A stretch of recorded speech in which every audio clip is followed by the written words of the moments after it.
All right, let's just restart here. So Tai Lopez made a very good point about this, and that's why I think you should say here pilot-like communication, right? So what he says is it's like Six Sigma in a way that, you should only have like one defect per million.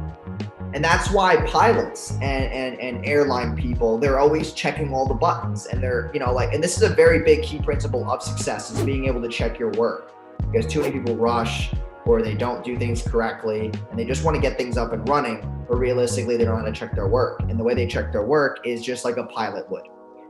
And pilots are always, clicking these buttons. They're saying to their partner, their co-pilot, check, check, check.